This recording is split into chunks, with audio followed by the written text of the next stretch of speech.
Hi, Rachel DeMille here, and I'm here to talk about a topic that is near and dear to my heart, and that is music. The question was posed on the TJEd discussion group. What is the relationship of TJ and music? Are our only choices to force or to quit? Because a lot of times it comes to that. Because one of the seven keys of great teaching of Thomas Jefferson education is inspire, not require. So a lot of people find themselves in sort of a quandary because the only experience that they have with music training is where they put a child in lessons, the child is obligated to practice, and they move forward whether or not the child wants to, and that's the only vision that they have of music education. I'm here to tell you it can be so much more satisfying, so much more rewarding, so much more constructive, and so much more effective when we apply the inspire, not require model. And that doesn't mean quit. That would be the ignore, not require model, wouldn't it? Force or quit, that's ignore or require. And that's a false dichotomy. Those aren't our only choices. In fact, for me, neither one is a viable choice. For me, the only way to go is the path of music love. So, what is the path of music love? Well, I think of it like pretty much anything else that we want to learn and teach with love and full buy in. It starts with an environment where that thing is celebrated and it's part of the daily experience. For example, would you teach your child your spiritual, your religious values through a force or quit model? Ask yourself that for a second. Force or quit. For some, it comes to that. They get into their youth and you've got some rebellion, you've got some taking a path of their own choosing. And maybe in some cases that's predictable or avoidable, but certainly that's not our ideal. And we know better. We know how to do different. Our spiritual observances are a daily thing. They are a family thing. They are done with love. They are done with celebration.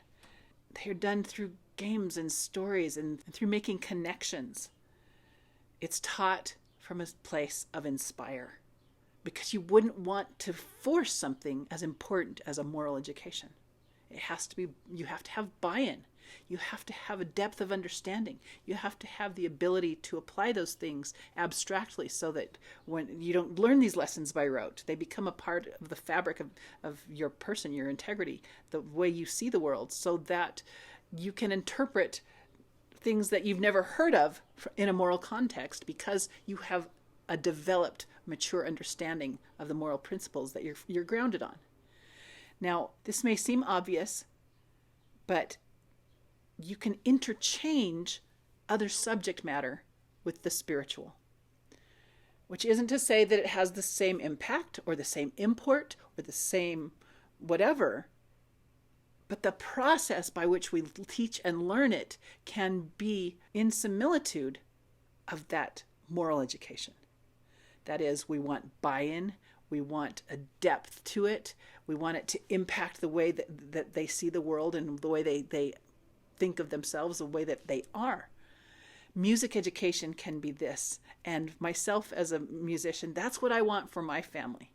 I want them to have that buy-in. I want them to have that richness. I want them to have that depth, that context, so that it colors their world from the inside out. Now with music, like everything else, I like to apply the phases of learning. The way that we approach music education should have everything to do with the phases of learning that are in our home. And core phase should always be active. No matter if you've got older kids or younger kids, core phase is something that's always a part of what you do. What does that mean? Well, it means there's an environmental aspect to it. There's an experiential aspect to it. There's a play aspect to it. There's a love aspect to it. And anytime you want something to be just that kind of innate, that native to a person, it's like you're a school of fish, and that subject is the water you swim in. It's immersive. It's part of your world. It practically is your world. I should say right here, If music isn't your thing, if your thing is history, if your thing is sporting, if your thing is camping or whatever, you're going to very normally and automatically make that a part of the way you budget your money, the way you plan your time. You're going to look for openings in your calendar so you can go camping. You're going to look for sales on camping gear. You're going, you know what I mean? It becomes part of who you are and how you interpret your opportunities and your challenges. It becomes a part of that. So if music is that for you, you want it to be that intrinsic to your life, your children's lives, then the phases of learning and that immersive experience are capital. Now, as part of this convention, we've got coming for you a big list. It will be a big list of music resources, in particular, a list of things that I think every family will enjoy being exposed to and becoming familiar with. A little bit tied to the phases and a lot tied to just things that bring me joy. It'll have things like world music, historical music, folk music, regional music, dance music, film music, narrative music, things that tell actual stories, teaching music. There's just so much out there. And some of the ways that you can experience music at a core phase level are very physical. Imagine having a basket of scarves and using those to react to music that's playing. Will you make them into a costume? Will you turn them into some sort of an instrument that you use interpretively, the way it moves? There's just having a bag of dress-ups, a basket of noisemakers that can become a part of the music. What about creating art to represent what you're experiencing?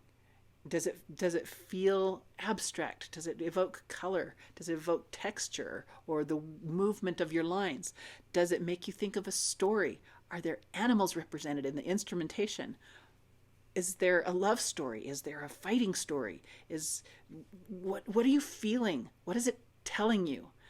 You can create art to respond to that music. And kids are really kind of natural for this. And when music becomes play, it becomes a part of their inside and the way they feel and the way they see the world.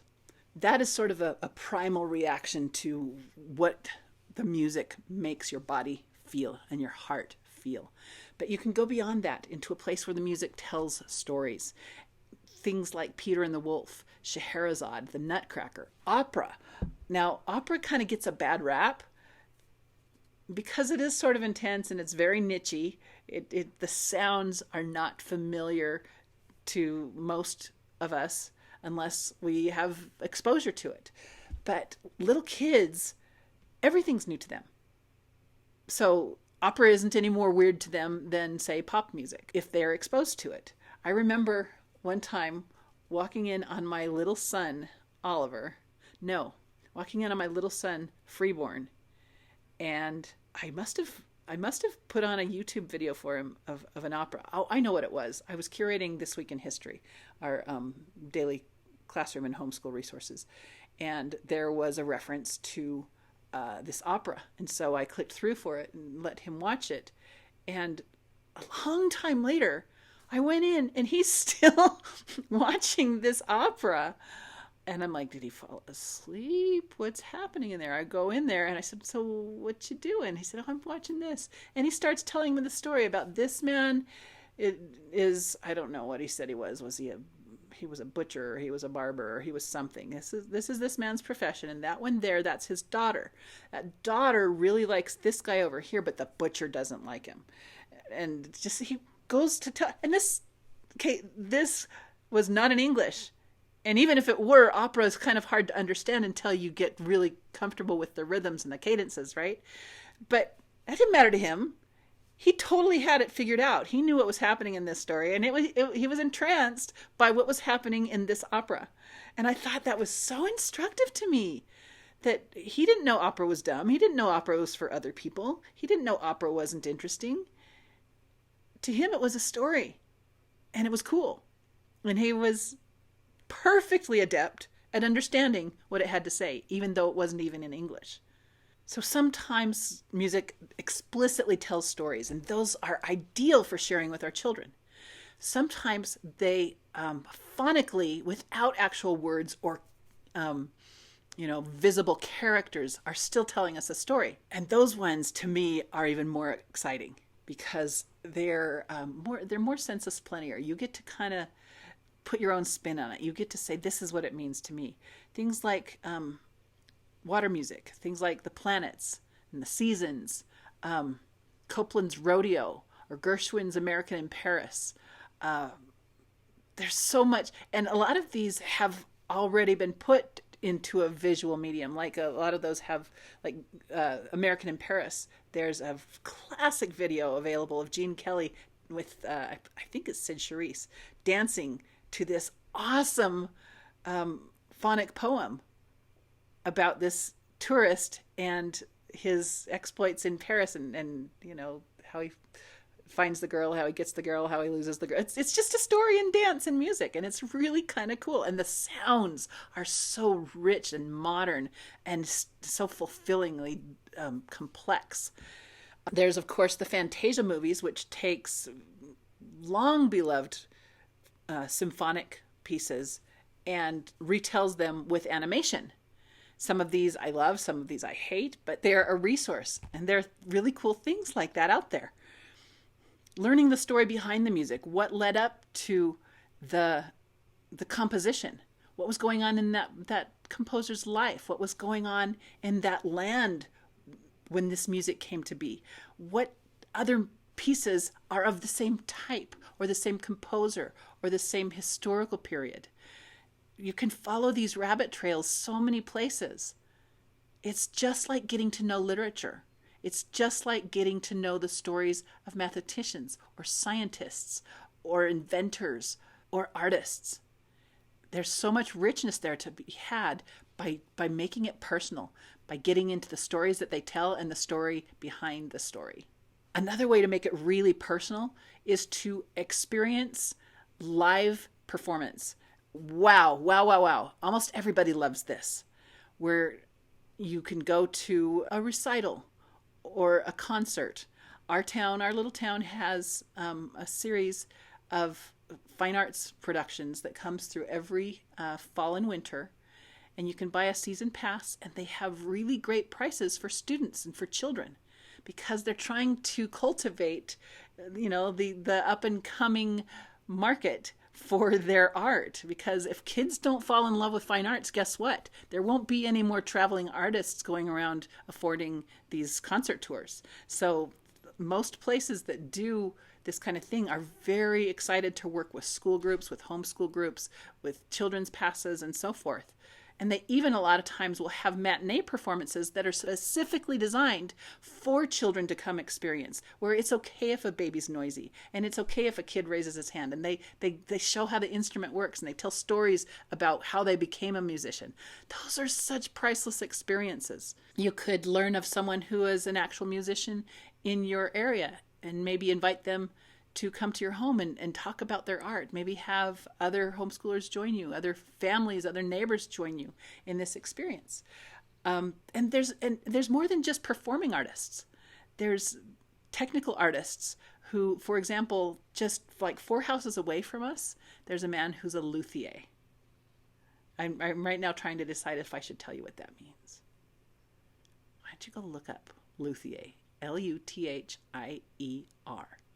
He has a shop where he does his luthier work, and it's fascinating. The things that he can do and the ways that he branches out his art, his craft. He is a true artisan. And it's just really exciting to see that aspect of it. So somebody who's maybe not, a performer at heart, who doesn't love that part of music, can still, maybe have his collection of gifts. And what a powerful, powerful thing to play that part in the world of music.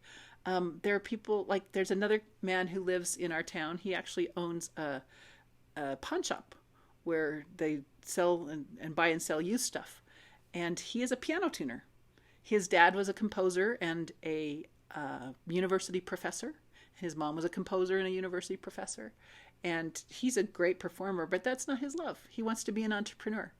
But on the side, he's got this side gig that he's a piano tuner. And I love it when he comes to our house to tune up our piano, because at some point after he gets everything set, he does the test where he just starts doing these arpeggios and he plays stuff and he's like, oh, it's so delicious to hear that piano at its best with somebody who loves it. But his love for it isn't as a performer, isn't as a composer. His love for it is in that technical aspect. There's so much now in the field of the electronic part of music. Sound mixers have a really cool job. Wouldn't it be fun to go and see how that's done? And of course, any of this, if it's not readily available to you, whether you live in a rural place or travel or finances make it difficult for you to take advantage of it, it's all on YouTube. You can see all of this cool stuff on YouTube. But when our children experience real life people for whom music is such an important part of what they do with their days, that's moving. That's moving in a way that no book or no sheet music or no practice session ever hoped to be. When you see it in action with somebody who feels a passion for it, that's life-changing. That's transformational. Exposure to that type of individual is priceless. Look for those opportunities. Take advantage of those opportunities. Before I complete my discussion of how to inspire music, I wanted to go to some of the comments that were shared by other people in our discussion group, because there was some real gems there. There was some absolute diamond dust in the things that they shared. One person says, in response to it was my question initially, how do we do music learning with TJEd? Are our only options force or quit? And her response was, is this a tricky way of leading us to think outside the box we've made for ourselves that has force or quit as the only options? And then she does an emoji like this, and then she's like, and yes, of course, that is exactly what I was thinking, because I think it must have been, I wrote this question several years ago, but I'm quite certain that the reason I wrote it is because there were conversations going on in the group that were talking about the quitting or the forcing, and not enough about the inspiring. And so this really got everybody's juices flowing, and there were so many great comments. Anyway, so she goes on to say her way of inspiring is non-traditional music learning. Now, I know what she means by that. Traditional would be kind of mainstream, where there's book learning and instruction and practice and lessons and so forth. Kind of the way that institutional book learning teaches how to read. Kind of almost exactly the same thing, right? So she's saying non-traditional to mean everything besides that. And I think that's really traditional. I think that's true traditional, because music has always been a big part of the lives of communities and tribes and families. Music has always been a language that we've spoken and shared and captured our important moments in. That's, to me, that's the real tradition that I want to carry forward. I want to call that traditional music learning. But yes, I get what she means, and she's not wrong. The typical mainstream way of book learning and music learning, she's saying, outside of that box, here's what I like to do. Surround with music all the time. Rhythm games, pattern games, even that tap the cup, pass the cup game is technically music and rhythm learning. Now she's thinking outside of the box, that music isn't just melody, it's also percussion. It's also the rest. It's also the movement. It's also the way it makes our bodies feel. Body movement rhythm, poems to rhythm or music. Throwing in facts you casually know about music that invite questions like, did you hear that blank? Like for me, it would be, what kind of instrument do you think is making that high chirping sound? Or did you notice that section that just started right there, that down low?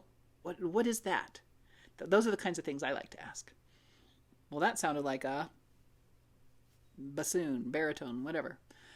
We Are the Champions. And if someone asks if that's what you're singing, respond with, you're singing the bassoon solo from Rite of Spring. I thought that was really cute.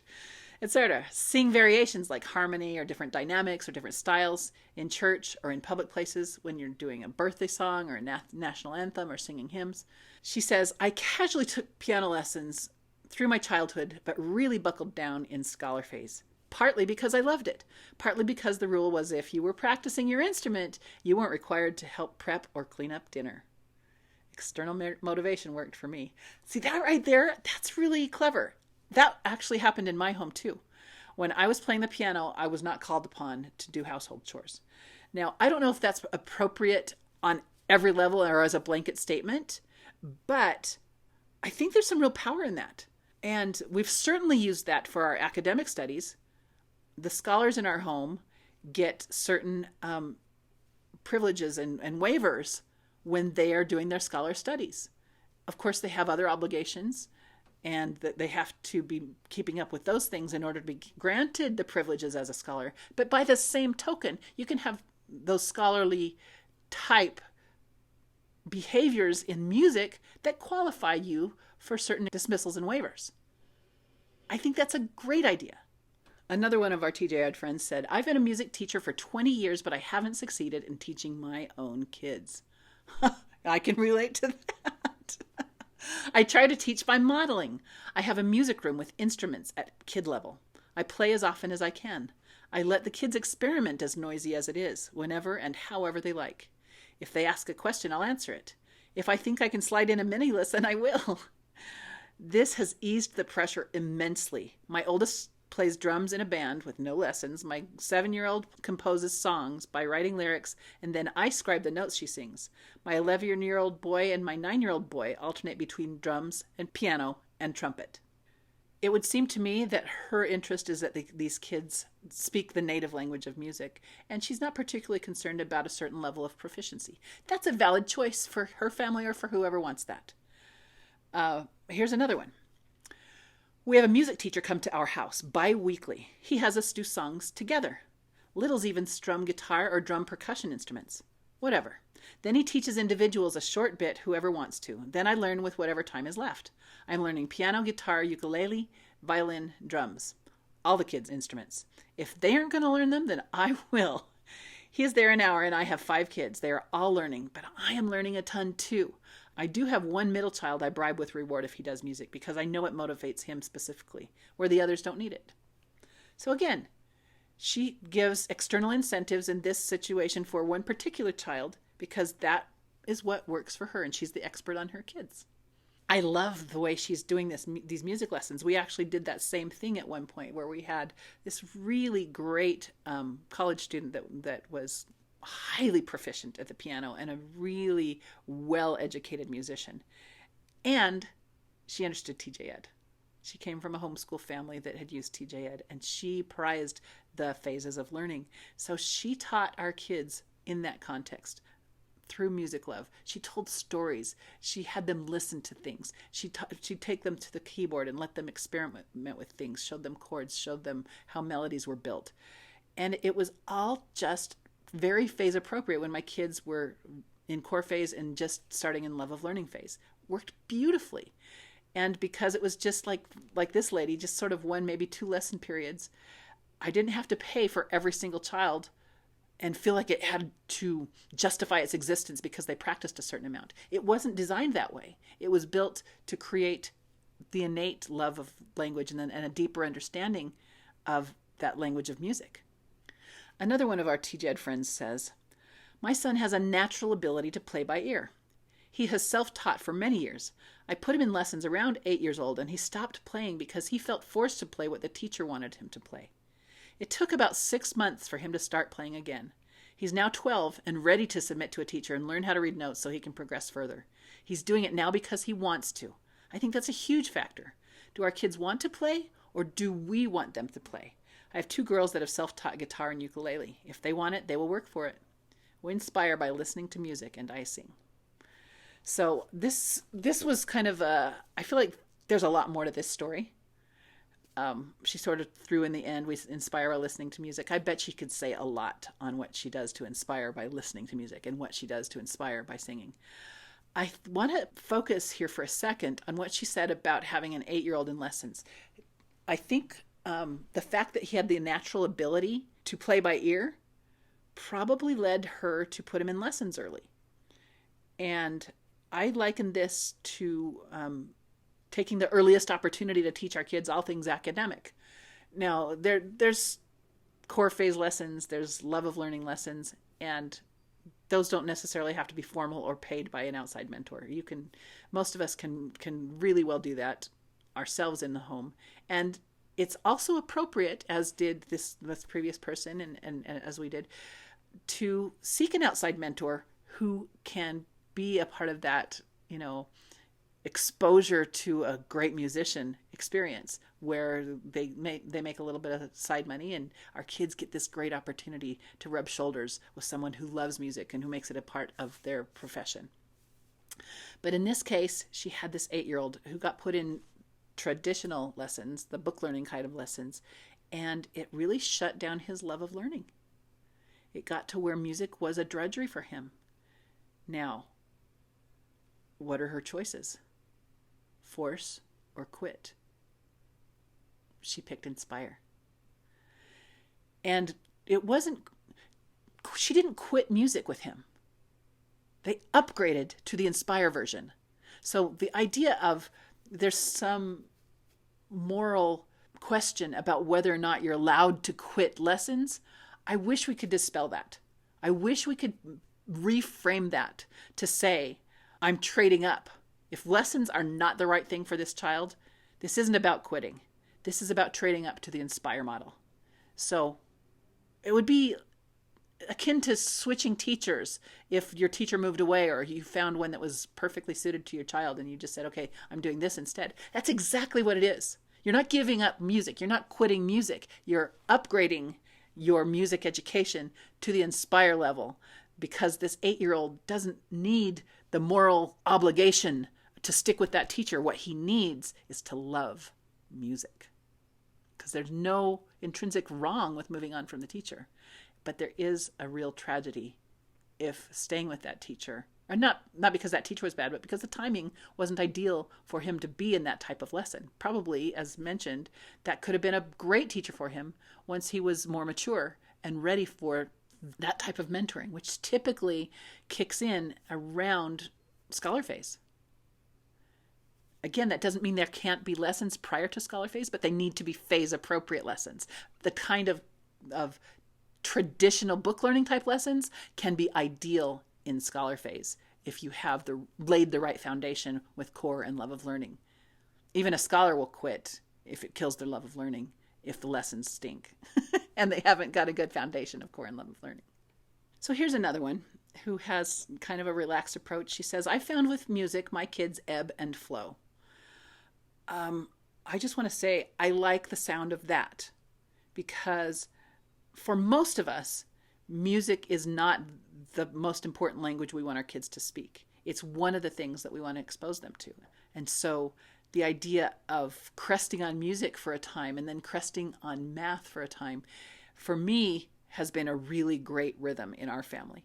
And for a lot of families, that is also the case. So she said, we will be down times when they don't touch it. They will want to learn something and practice a ton. We've done piano lessons on and off. I like to keep it flexible to not kill their love of music. Some of them naturally take to it more, but isn't that the case with every subject?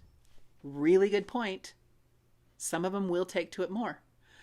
Not everybody loves to play music, but it matters more to me that my kids don't hate it, which is what happens with force. Good points she makes. The next one is well, I called the last one relaxed. This one has a more focused, deliberate approach. And in fact, her maiden name is one that I recognize as possibly related to a famous organist and composer. So I wonder if she's part of that family. Anyway, she says, our family is different than most because I teach music, but I've never had to force my children or threaten to quit. And they've never quit on their own. 2 are young adults, 1 is 17, last one is 6, so we're just starting there. But it's just something that is always in our home. So that's the water they're swimming in. She's doing exactly what I described previously. My kids have always heard me practicing and or teaching. So there's the inspire, not require. There's the modeling. There's the leading out. And it was just part of our family work, like chores. You practice before you get to play. And I always practice with them until they hit scholar phase. So that's another thing. It's not a relegation. It's almost like if it were reading with them on their lap. She's totally nailing it phases wise. You practice before you get to play. And I always practice with them until they hit scholar phase. I think that's the best case scenario for learning music. Now, this is a huge commitment on her part. Huge commitment on her part. She actually is doing the inspire, not require. She is doing the opposite of force or ignore. She is committed to literally sitting with each child during their practice session each time until they hit scholar phase. That's the real deal. And if that's the kind of music culture you want in your home, in my opinion, that's the right way to do it. Back to her comments. I think that's the best case scenario for learning music. It mirrors what we try to do with classics and you, not them. Spot on.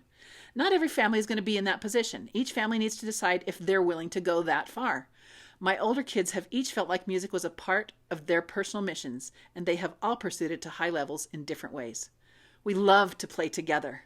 My little man does group piano and just started cello a few weeks ago. He wanted to do it. He loves all things music. The question was never should he do it. It was what instrument did he want to play.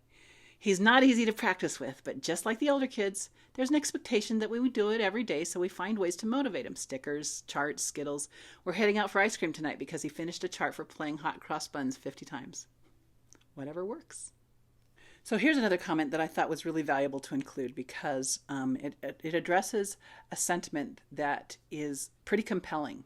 And she says this: music practice is a requirement in our home.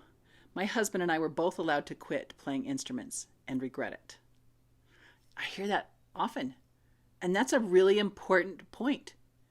For some people, it's a value because they regret the way their music education went. And guess what? Isn't that kind of the case for us in a lot of the things that we teach and learn? We are reacting on some level to the ways in which we were disappointed or frustrated by our own experience, and we want to improve on that. So this is a perfectly valid place to start from. She says, my teens practice before they can go out with friends. Same goes for my younger children, before anything, movies, TV, etc. Here are a few things that have helped us get through some rough patches. 1, I started to play piano again. I got a teacher, practiced the whole bit. I modeled the behavior I wanted to see. This went on for about 6 months to a year. I would play simplified hymns at night while they were falling asleep. So she started right out with the you, not them. She says, I am now doing this with my cellists. I just acquired a cello and have been learning along with my youngest 3 children, 13, 7, and 4. So when we first started this lady's comments, it was easy to think, okay, I see now. Now we get to the real truth of it. That some people are just going to have to require. Is that how it's turning out? Actually, she is doing the work to lead out, to model it, to expose her children to the behaviors and the values that she wants them to internalize. So she says, I just acquired a cello and I've been learning along with my youngest 3 children who are 13, 7, and 4. However, my 13-year-old is more advanced than me. This has advantages too, since he can help me with something he's already passed off. I love that I can practice and at the very least let him hear the song being played. We love the Suzuki method, and a lot of people do. It's not for everyone, but I'll tell you what, Suzuki was a brilliant educator, and reading his writings, you're going to think you're reading a TJEd book. He really believed in teaching children in ways that really worked well with childhood and as they grew. So we love the Suzuki method and have an amazing instructor that is truly a blessing to our family. And in this, as in all things, the mentor is everything. So just by saying it's this method or it's that method, you don't necessarily know if you've got a fit. It could be somebody with no method or somebody with a method that you didn't think you would like. But if it's the right mentor, it could be an amazing experience. Or you just like we say here, for some people, Suzuki is awesome. It can be something that's very rigorous and not child appropriate, or it can be absolutely wonderful depending on the culture and the approach of the individual mentor. We have an amazing instructor that's truly a blessing to our family. The way he requires is by asking the children what they think they can do during practice. Sometimes they say more than he would have required and sometimes less. He usually helps them find a happy medium. With the very youngest, my 4 and 7 years old, I usually set a timer for their age plus 2 minutes. So for the 4-year-old, their practice time is how long? 6 minutes. For the 7-year-old, their practice time is 9 minutes. And that's how much time she's sitting next to that child to help them practice. The teens play a minimum of 30 to 45 minutes throughout the day, often more.